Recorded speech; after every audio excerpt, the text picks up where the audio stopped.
All right, so we're in the bilge right now where the transducers are mounted. There's already one down here. It's a Garmin that was mounted when I purchased the boat, and that one is hooked to the Flybridge GPS.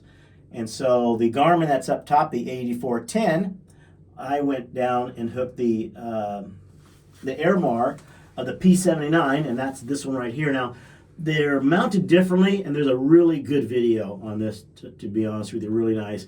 So this one, what you do is there's numbers on here and degrees, and what you do is you'll go ahead and you can take and put some type of level on here and or a degree on there, and you'll be able to see what degree. This is really about a 18 degree on here, and so these have numbers on it. So you put the 18 here, and it lines up on the back with the 18. And there's only a couple spots where there's a hook, and then when you put it down, and if you have it right, you can take a level and you check it, and then you can see that's level. So with that, you want to make sure there's no paint underneath this when you do this. And this is nice. You don't have to drill through the hole or anything, so it's not going to hit anything underneath it. It's going to be protected here. So you want to make sure there's no paint. You sand it and you clean it with rubbing alcohol really, really good. And then when you take it, I see this circle. This is going to be where the third one's going to go. So I placed it here and I put it on there, and I put the level on it.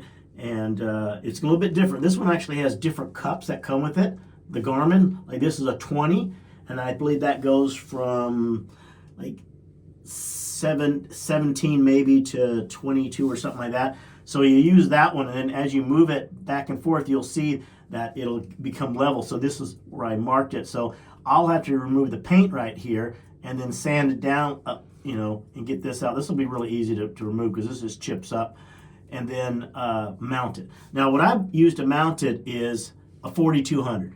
All right, there's a lot of talk about that.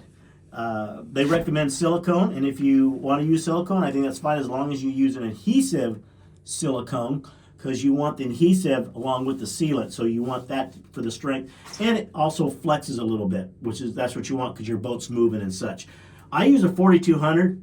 It's super strong. It's semi-permanent, meaning I can remove this if I need to without really tearing this hull up, in case I come down here and I bang it or I smack it or whatever happens. And I like that the best. I've heard people using 5200. I wouldn't use it personally. That's my viewpoint on that, and that's why this show's called Viewpoints, because there's lots of viewpoints on how to do things. The 5200, if you read it, it says it's a permanent. Now I don't like that word permanent because this could be damaged. And of course you don't want to remove it, but if you had to, I really don't want to destroy getting into this fiberglass to do that. So that's why I'm using the 4200, I always have. But I think the silicone works well too, as long as you use the adhesive sealant silicone. I have never used a silicone, but that's what they call for. So that's where the third one's going to go. And it's, like I said, it's better to have someone up there, because then you put it in a bag with water. It looks just like that. Comes with this box right here. You're going to put it, you're going to take it out of here, and you're going to put it in a bag of water, and you set it here after you remove this paint. And as you're moving it around, it's nice to have someone on top to read the depth. Now, if you don't have another depth gauge up there, then you're going to have to first take it out and maybe put this in the water to see what depth you're at, and then you'll know, and then you can come down here and you've got maybe 20 minutes to figure out what you want to do with that. So with that being said, you have someone, if you have two people to move this around. Then when you got the reading right, I'm lucky that I have another one, so I can just make it match up. Then I'll know that I can go ahead and put my 4200. And you put it on about a bead like this, so you put a pretty good bead on it. I would say maybe a good 1/4 inch. You put a nice bead. You can see here I got a nice bead. And when you push it down, you don't want to push it all the way down and then bottom it out flat, because it just smushes it out and you don't get that little bit of vibration comforting that you need for when the boat's vibrating and going through the water. You need that little bit of movement. So I like to push it down just when it squishes out from here, and it'll squish out on the inside a little bit, and that's just about perfect. I'm not going to mount it today because we are in February, and I would have to put a heater down here because I'd get that temperature so that it doesn't slide and it heats like I want it to. Now the cable right here, I set it the same as this. Actually, this one mimicked that one, and it goes up here, and I noticed that there's a hole, and then when we leave here, I can show you it's in the master head where there's a door that opens up to where the washer and dryer backside is, and it goes straight up to the pilot house. That was really easy. And what I used was a piece of, we call it filler metal, but a piece of stainless, 36-inch length. Looks like a coat hanger, let's say, but it's nice and straight. Put a little bit of electrical tape on it, and I ran it down here, so then I saw it coming out. Then I hooked the other end of this to it, and then pulled it up, and then hooked it to the piece, and then pulled it straight up to the pilot house, and that was pretty easy.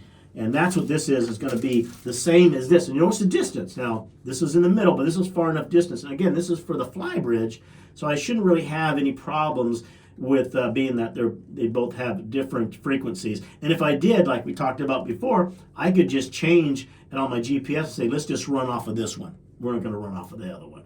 So different ways to do it. And again, when you put it down, there's an app on your phone you can use to put on here, and it'll give you your degrees. You can also use a tool if you have it, a protractor, whatever you have, you can do that. But you can use your phone, and that will tell you, if you're going to use this type, that will tell you the degree to put at, because the degrees are marked here. And right here it says 18, and that's what this is. You can see it's down a little bit farther, so 18. This one's probably closer to 20 because it's a little bit higher. And that's pretty much it on installing these in-hole transducers. Once you find the location, again, I haven't run up this way to the pilot house. It's run through there, and I'll show you that. But I haven't mounted it. But I will take the bag with some water and put it there and check it. But being that this worked fine where it's at, this one worked fine. The chances of this working really good here is great. Now, if it doesn't, not really a big problem, because I'm not going to mount the GPS until I put this here and I have the GPS sitting out, and I can verify that, yes, I'm getting the same reading or really close to the same reading as this one. The distance here, you'd think they'd be off, but they're not really off. If this says it's 15 feet or 15.3, this is 15.2 or 15.3. They're just right on the mark. This actually unscrews, and you fill it. And you can fill it with, you can use, there's a non-toxic antifreeze that Sierra makes. You can use 100% glycol. Whatever you want to use on there. They don't recommend using just regular antifreeze anymore because the problems with it spilling into the water and such. You can just use RV antifreeze if you want to. A lot of people have been using that. I use the 100% glycol with this right here. It's just 100% on it. So, and you just fill it up, and then that locks into place. This has screws all the way around, as you can see. That just locks it down. There's an O-ring. You want to use Vaseline on the O-ring when you put it in. This also has an O-ring, and you just put Vaseline around the O-ring, and you set it down in there. And this locks into place. You can see it's really on there. It locks into place. There's like 3 different settings, so you get to where it's going to be level for you. And you can be off a little bit. If it's not quite on perfect, it's fine. You can see this is off a little bit. It works just fine. It's not, whoever put this one in, it's not perfect. It should be a little bit more like that. But you turn it this way, and it's fine. So just a little bit off, you'd be okay. Anyway, I think we're going to go up to the master stateroom, get out of this bilge, and show you where I ran it. You can see behind, that I've run it right up into and maybe we'll take a look at that just before we go down, just a quick look, but before we go up to the master, and you'll see where I put the cable on the filler metal, and I'll show you what I use to do that with, and then and that's it, right? I mean, it's really that simple to do it in hull. It really is. And again, there's a great video on this. All right, Yachting Viewpoints, Stevie B. We're going to head up to the master, and I'll show you how I ran the cable up to the fly bridge.